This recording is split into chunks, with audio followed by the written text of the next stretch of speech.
Hi guys, and welcome back to the channel. Today I am again out with my Kingsong S22 for early morning ride. You can really starting to feel in the mornings that it's getting nice and crisp in the coolness department. It's about 8 degrees outside, but it's a beautiful morning. There's little clouds, slight bit of mist.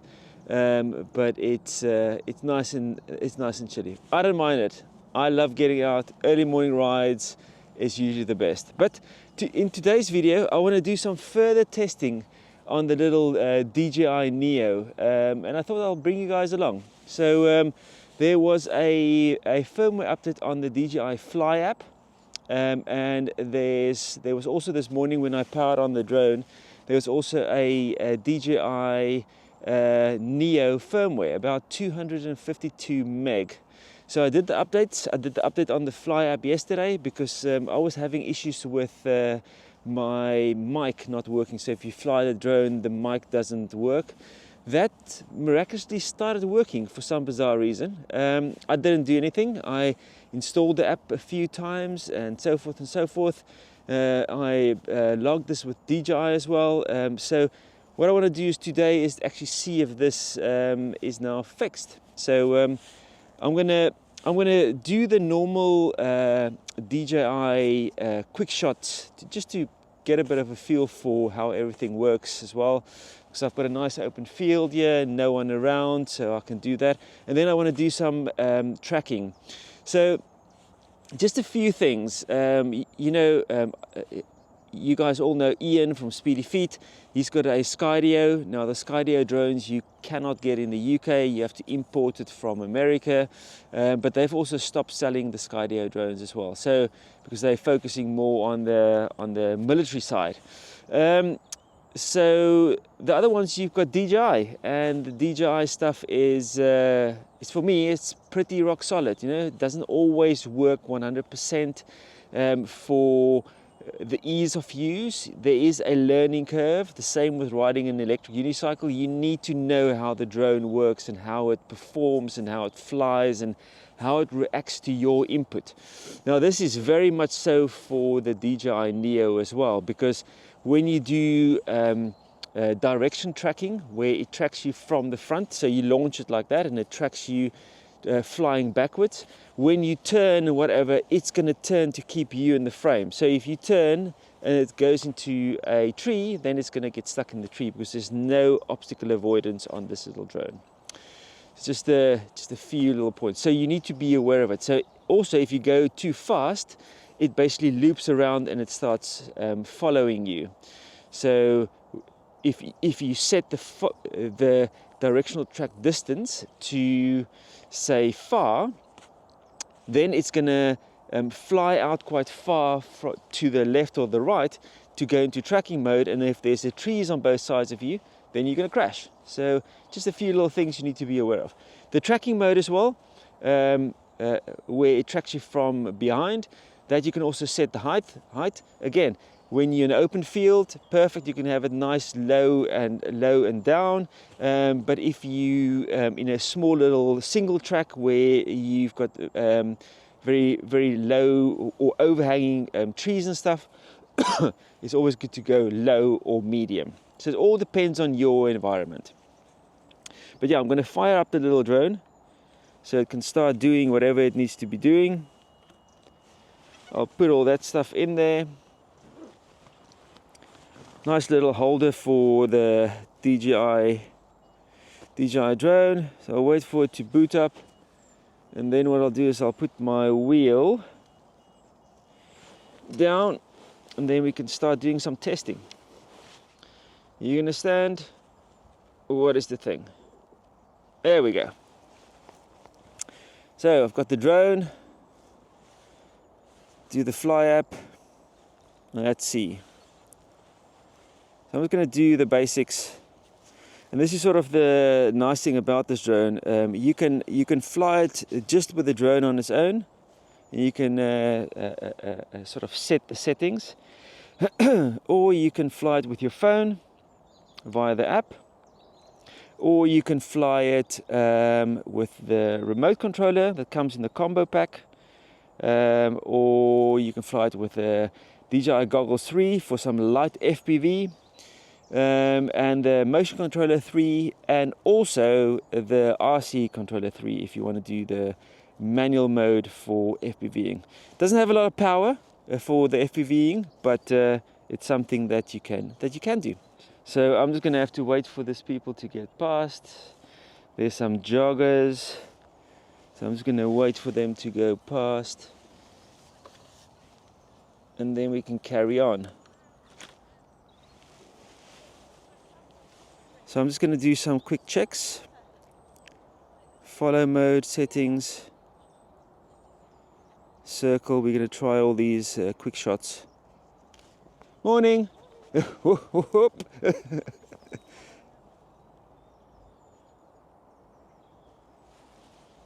So okay, we are going to start with the droney.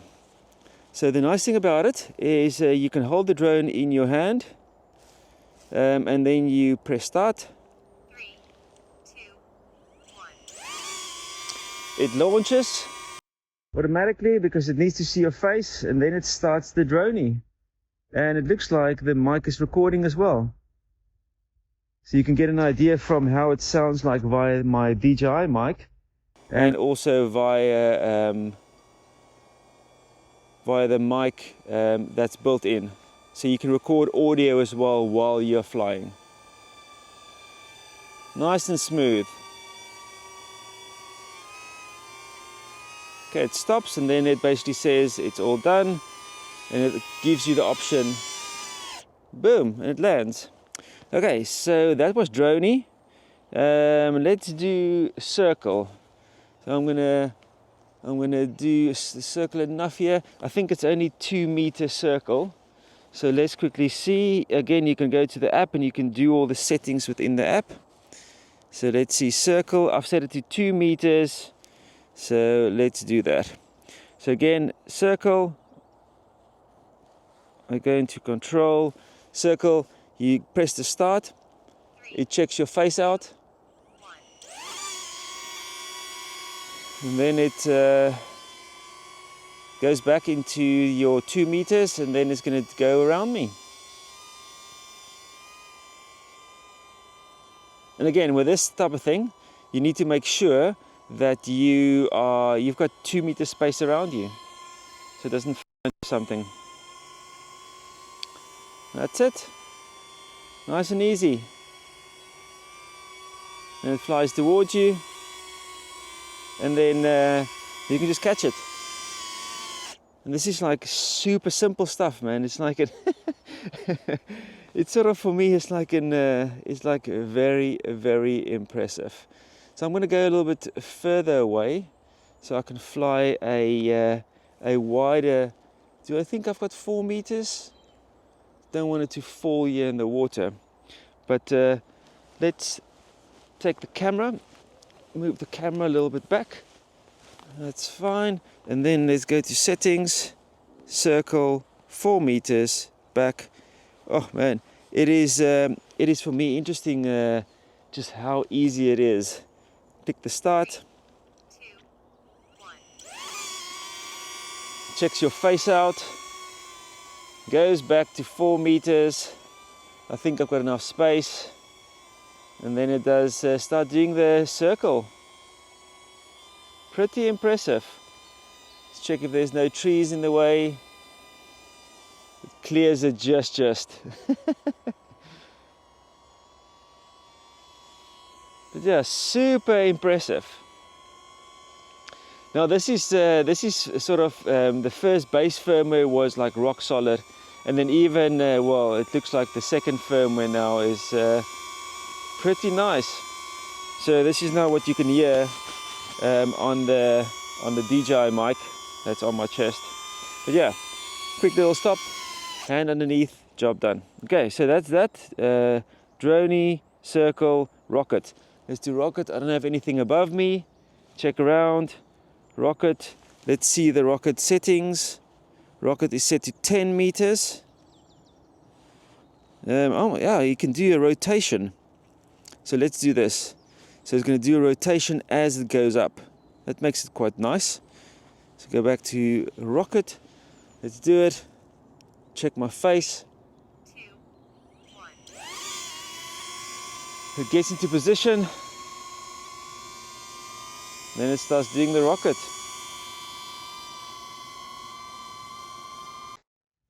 Boom, and there it does the rocket.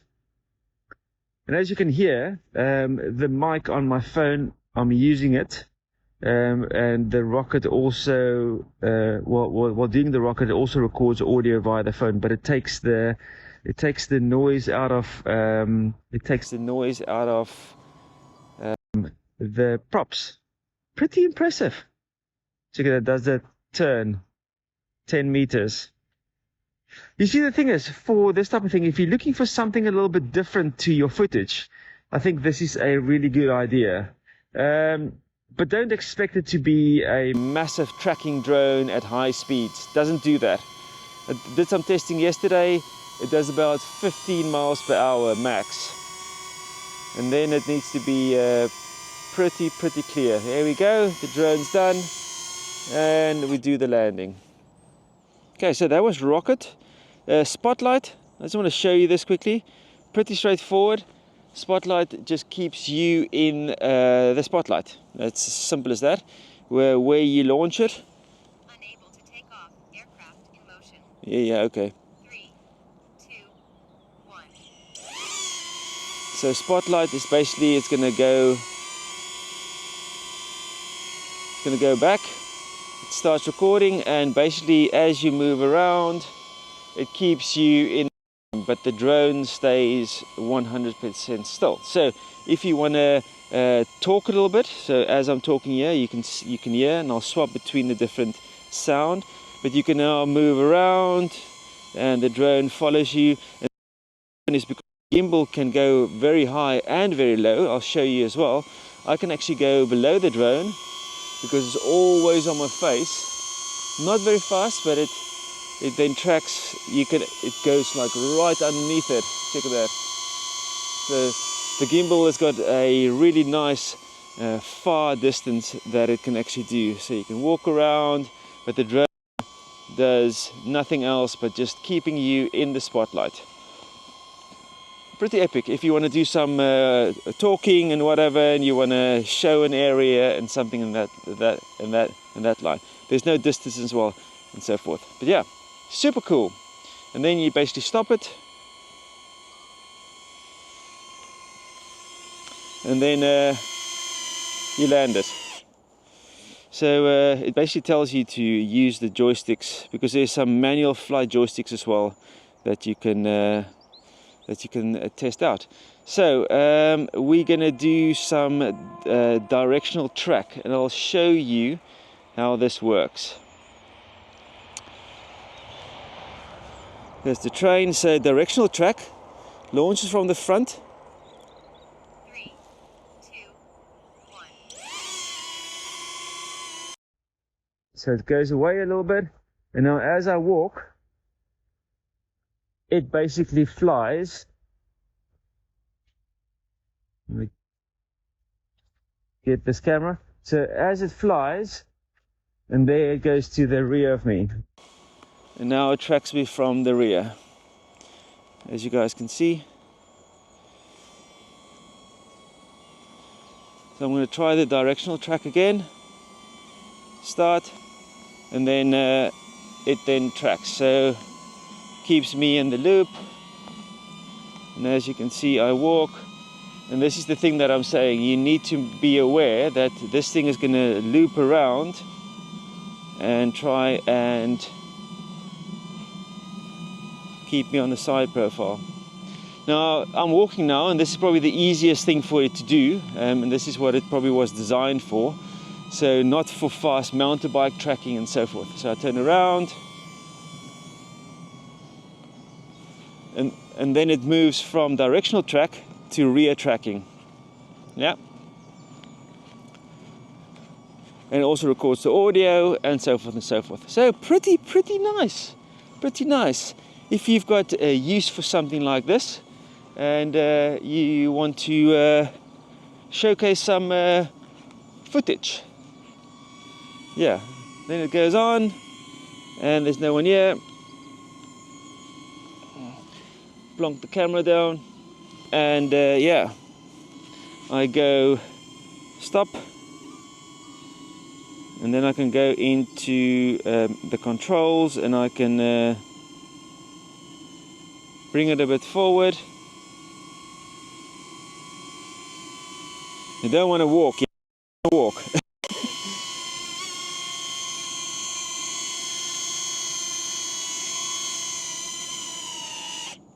And then we landed. So that's it. So that's the directional track. So you need to be aware that when you turn around, it's going to try and keep your face, or how it was launched, sort of in the picture. So if it swings around and there's trees and stuff, it's going to hit the trees. No obstacle avoidance. Okay. Last one is follow. Can do that. What do I have for follow? Just want to see what the settings is for follow. I've got far and medium. Sorry, far and flat. So let's try that. So flat meaning, yeah, far is the distance, the follow distance, and flat is the height. So you get low, flat and high. So again, let's do this now. I'm going to grab the camera. Okay, so we're going to do the follow now. Let's see what it does. Grab the camera so you guys can see. So this is now set to far and flat. So that's medium, sort of the medium height. But yeah, something that they need to still adjust a bit is to allow you to tilt the gimbal while it's in flight. So there is a little slider, but the slider is, for me, it's not active. So you can't slide it down. So you can just position the person in the frame a little bit better. That sort of allows you to record that type of style of footage. Pretty nice, pretty nice. So then again, you can walk towards it. It should turn around, follow me again. So again, it doesn't have any obstacle avoidance. So if you walk into it or someone runs in front of it, it's not going to stop. It just flies. But yeah, this mic looks to be sorted now, and I'm super happy about that because it's such a nice feature. So yeah, that's follow. Battery life that I found on this drone, when you're doing quick shots and this and that, the other, and some normal flying, I get about a solid 15 minutes of flying time. Again, it depends on sort of the wind speed, wind, the speed that you're flying at, and so forth. Just want to get the camera ready. And that's it. So this thing is still following me. It's quite nice, you know. You can actually stand back, wave at it like a fool, and so forth. So yeah, if something like this fits into your type of riding, I know the guys in America got like loads of open spaces or whatever, but again, 15 miles an hour, that's the tracking, and we'll do some tracking in a minute. Okay, I'm going to stop it so it doesn't come to me. So I'll go to the manual controls and then fly forward, and then I'll just do the landing. So battery life is sitting at, jeepers, what is it, 29%, 28%. So yeah, this is the one I also used for the firmware update, so it just gives you an idea. So 15 minutes, 13 to 15 minutes, depends on how you fly it. But yeah, that's the quick shot modes. There's manual control as well if you want to do that. Follow, droney, circle, rocket, spotlight, in directional track. Okay. But yeah, pretty nice. It looks like there's definitely been some enhancements applied to it, and that is very nice to see. This is sort of the thing, it's like when the first firmware lands, Everyone goes like, oh, there's such a lot of problems or whatever. But man, if you think about what this drone can do, it's pretty impressive. You know, it's a very small drone, 139 grams, I think, with the battery included, and the price is also very good for what you're getting. Yes, the video quality is not, or the video and the photo quality is not DJI Mini 3 Pro or 4 Pro. It's not on that level because it's not built for the super quality. And you know, if this thing sells like hotcakes, probably the version 2 is going to be better, because that's how it works usually. But if you want to wait, great. I couldn't wait, because this is just for me such a nice little tool that I can use for additional views. And so my daughter can fly it, my wife can fly it. You don't have to fly it with a phone. You can just fly it on its own. And this is sort of the thing. It's this drone that allows anyone and everyone to actually fly, and that's for me very, very, very, very nice. But if there's any questions about it, oh yeah, and sort of the last thing is it's DJI quality, so it is really nice. The quality, the build, the thought about it, the built-in storage is enough for your 4K 30. You know, if your light is good, just to highlight again for the photos and video, if the light is good, like good morning light, and you know that you need to shoot with the sun on your side maybe, or the sun in your face type of thing, so you get the full thing, then the video and photo quality is acceptable. But this is made for the web, so YouTube a bit, Instagram, TikTok, all those type of things where the video quality for 4K 30 is not gonna, you're not gonna see the grain, because you're not blowing it up into like a massive 27-inch monitor and pixel peep and all that lovely stuff. So yeah, guys, check it out. I'm gonna do another flight a little bit further down. I'll do some tracking, and I'll add that to the end of the video. But yeah, that's just sort of my quick little tests on the DJI Neo and its quick shots after the new firmware. So go and check it out. But if there's questions about the drone, drop some comments below. If you have some questions about the S22 or EUC riding, also drop it in the comments below. But yeah, go and check it out, DJI Neo. If you've already got DJI products, specifically the new ones, then you can only buy you have the option to just buy the drone, because it links with your RC, RC2 controller, and then also the Remote 3 and stuff like that. I'll make a little separate video going into the details of all the bits and bobs if you're interested. But okay guys, hope you enjoyed this little video. Not a lot of riding, but at least you get a bit of feel for something different for a change. Okay, DJI Neo, check it out. I'll see you on the next video. Thanks for watching. Ciao.